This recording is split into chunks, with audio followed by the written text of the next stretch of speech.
تا حالا به این فکر کردید که چرا آدمایی مثل استیو جابز یا ایلان ماسک جوری زندگی میکنن که انگار قوانین این دنیا واسهشون متفاوته؟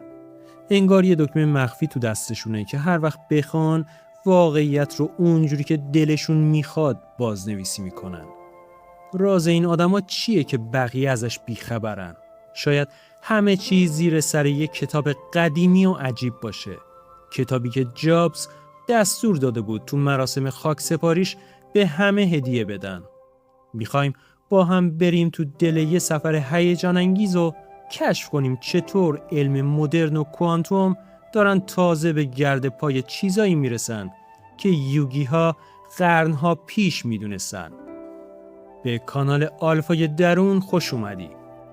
داستان از جایی شروع میشه که میبینیم یه سری از آدما اصلا دنیا رو مثل من و شما نمیبینن. اونا فکر نمیکنن که باید تسلیم شرایط موجود بشن، بلکه معتقدن واقعیت مثل گل رس انعطاف پذیر رو میشه بهش شکل داد. این دقیقاً همون نگاهیه که استیو جابز بهش میگفت میدان تحریف واقعیت و بقیه رو جادو میکرد. اونا یه نیروی درونی دارن که اجازه میده ناممکنها رو کاملا ممکن و منطقی جلوه بدن. این قدرت از یه باور عمیق میاد، باوری که میگه ذهن انسان فرمانروای مطلق این جهانه. اما این نگاه خاص و عجیب از کجا نشأت میگیره و ریشش کجاست؟ جالب اینجاست که استیو جابز هر سال، تأکید میکنم هر سال، کتاب زندگی نامه یک یوگی رو بازخوانی میکرد. این کتاب معمولی نیست، یه جورایی راهنمای سفر به ابعاد پنهان ذهن و انرژیه. جابز تنها کسی نبود که شیفته این مفاهیم بود، بلکه خیلی از مغزهای متفکر جهان هم بهش ارادت داشتن. انگار این کتاب یه نقشه گنج برای بیدار کردن غول درون آدم هاست که هر کسی پیداش نمیکنه. حالا بیایم یه نگاهی به ایلان ماسک بندازیم که رسما میگه ما داریم توی شبیه سازی کامپیوتری زندگی میکنیم.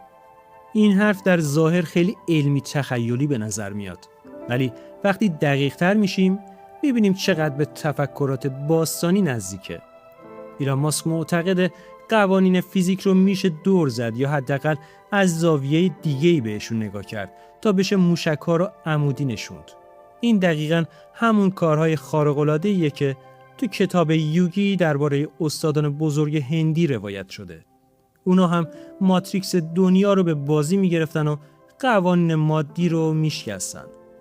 سالهاست که علم مدرن به این ادعاها با شک و تردید نگاه میکرد و همه چیزو خرافات میدونست.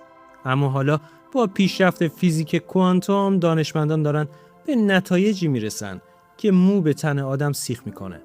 اونا فهمیدن که ذهن ناظر یعنی خود ما روی رفتار ذرات بنیادی تأثیر مستقیم میذاره.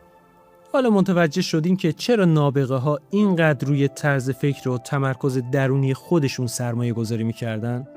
تسلا یه جمله معروف داره که میگه اگه میخوای جهان رو درک کنی به انرژی و فرکانس فکر کن. مردان بزرگ تاریخ همگی استاد تنظیم کردن فرکانس ذهنی خودشون روی موج موفقیت و خلق کردن بودن. کتاب یوگی به زبان ساده‌تر میگه کل این جهان از نور و ارتعاش ساخته شده.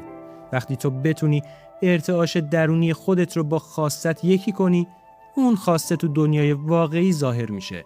این همون رازیه که علم امروز تو آزمایشگاه‌ها و نابغه‌ها تو زندگیشون دارن پیاده میکنن. فکر میکنید جابز چطور میتونه ساعتها روی یه قطعه کوچیک آیفون قفل بشه و بهترین ایده رو بده؟ اون استاد مدیتیشن و سکوت ذهنی بود، مهارتی که مستقیم از مکتب یوگا یاد گرفته بود. وقتی ذهن شلوغ و پر از نویز باشه نمیشه ایده‌های ناب رو شکار کرد و کار بزرگی انجام داد. مدیتیشن فقط برای آرامش نیست، بلکه یه ابزار فوق پیشرفته برای هک کردن مغز و دسترسی به هوش کیهانیه. نابغه ها از این ابزار برای دانلود کردن مستقیم ایده ها از فضای ابری جهان استفاده می کردن. اکثر مردم دنیا فقط چیزایی رو باور می کنن که با چشم می بینن یا با دست لمس می کنن. اما ابرقدرت های تکنولوژی و عرفای بزرگی یاد گرفتن که از مرز این حواس محدود و خطاکار فراتر برن. اونا میدونن که چشم ما فقط بخش خیلی کوچیکی از طیف نور رو میبینه و کلی چیز پنهان وجود داره. وقتی به شهود درونی خودت اعتماد کنی، چیزایی رو میبینی که بقیه از دیدنش کاملا عاجزن. این دقیقاً همون نقطه‌ایه که اختراعات بزرگ و تحول آفرین تاریخ بشر متولد میشه. علم بیولوژی مدرن هم تازگی‌ها داره حرفای عجیبی میزنه که با کتاب یوگی مو نمیزنه. دانشمندا فهمیدن سلول‌های بدن ما بر اساس باورها و فکرهایی که داریم واکنش‌های شیمیایی متفاوتی نشون میده. یعنی شما با فکرتون میتونید کل سیستم ایمنی و ساختار بدنتون رو بازسازی کنید یا تغییر بدید. ایلان ماسک با کار روی بعضی پروژه ها داره سعی میکنه این ارتباط ذهن و ماشین رو برقرار کنه. اما یوگی ها میگفتن بدن خودش پیشرفته ترین ماشین و کنترلش دست ذهن شماست. توی کتاب یوگی درباره آدمایی صحبت میشه که با قدرت اراده میتونستن بیماری ها رو شفا بدن یا کارهای عجیبی کنن. حالا وقتی به زندگی جابز یا ماسک نگاه میکنی، یه اراده ترسناک و عجیب میبینی که هیچ کس جلودارش نیست. اونا وقتی چیزی رو میخوان تمام کائنات رو مجبور میکنن که با خواستشون همسو بشه و راه رو براشون باز کنه. این اراده از یه منبع بیپایان انرژی تو وجودشون نشأت میکنه که بهش متصل شدن. اونا یاد گرفتن چطور انرژی حیاتی رو تو بدن سرازیر رو متمرکز کنن. ما امروز تو دورانی زندگی میکنیم که مرز بین معجزه و تکنولوژی داره کاملا از بین میره. کارهایی که ماسک تو تسلا و اسپیس ایکس میکنه 100 سال پیش کاملا جادوگری و غیر ممکن به نظر میرسید. حالا جالب اینجاست که این نابغه ها همون اصول ماورایی رو دارن در قالب کدهای برنامه نویسی و قطعات سخت افزاری اجرا میکنن. کتاب یوگی این پل رو خیلی قشنگ توصیف میکنه و میگه علم و معنویت دو روی یک سکن. هر دوشون دارن تلاش میکنن تا پتانسیل بی‌نهایت انسان رو بهش یادآوری کنن. بزرگترین مانع انسان‌های معمولی برای رسیدن به موفقیت باورهای محدود کننده‌ایه که جامعه بهشون تزریق کرده. اما کسایی که جهان رو تکون دادن اول از همه این قالب‌های ذهنی و سقف‌های شیشه‌ای رو شکستن. اونا به قوانین دیکته شده احترام نمیذارن و خودشون قانونگذار دنیای خودشون میشن. دقیقاً مثل یه یوگی که از قوانین مادی رها شده. این آدما میدونن برای خلق یه چیز کاملا جدید باید اول همه چیز رو تو ذهنت خراب کنی و دوباره بسازی. این همون جسارتیه که دنیا رو از نو تعریف میکنه. استیو جابز یه بار گفت که شهود و حس درونی خیلی قوی تر از عقل و منطق سرد کار میکنه. شهود همون صدای آرومیه که تو اوج شلوغی مسیر درست رو بهت نشون میده و اشتباه نمیکنه. توی کتاب یوگاناندا روی پرورش این حس درونی و ماورایی تأکید خیلی زیادی شده و راهاش بیان شده.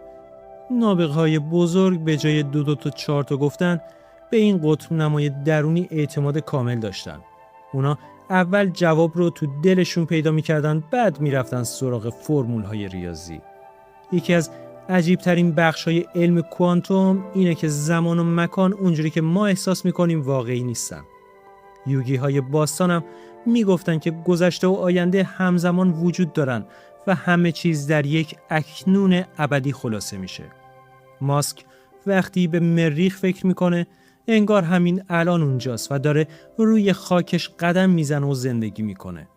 این توانایی سفر ذهنی در زمان به اونا اجازه میده آینده رو قبل از بقیه ببینن و بسازنش. اونا آینده رو پیش بینی نمیکنن بلکه اون رو از قبل تو ذهن خلق میکنن. تو حالا فکر کردین این همه ایده خفن چطور به ذهن یه نفر خطور میکنه و سرازیر میشه؟ مغز ما یه فرستنده و گیرنده است، نه منبع اصلی تولید کننده این همه ایده و اطلاعات ناب. وقتی کانال‌های انرژی بدن باز باشه، الهامات مثل سیل ورود پیدا میکنن و همه چیز رو دگرگون میکنن. کتاب زندگی نامه یک یوگی دقیقاً یاد میده چطور این کانال‌ها رو پاکسازی کنیم تا به منبع خلاقیت وصل شیم. نابغه ها دانسته یا ندانسته این مسیر رو باز کردن و ازش بهره بردن. در نهایت همه این حرفا و رازها برای اینه که بدونیم این قدرت فقط مال جابز و ماسک نیست. این پتانسیل عجیب و بی‌نهایت تو وجود تک تک ما قرار داره و منتظر یه جرقه کوچیکه. علم مدرن و عرفان باستان دارن دست به دست هم میدن تا ما رو از خواب غفلت بیدار کنن. حالا نوبت شماست که تصمیم بگیرید میخواین یه ناظر معمولی باشید یا خالق واقعیت خودتون. دنیا منتظر نگاه متفاوت شماست تا تغییر کنه. پس همین امروز شروع کنید. خب دوست من، ممنون که تا آخر این ویدیوی پر انرژی همراه من بودید و وقت ارزشمندتون رو گذاشتید. امیدوارم جرقه‌ای توی ذهنتون روشن شده باشه.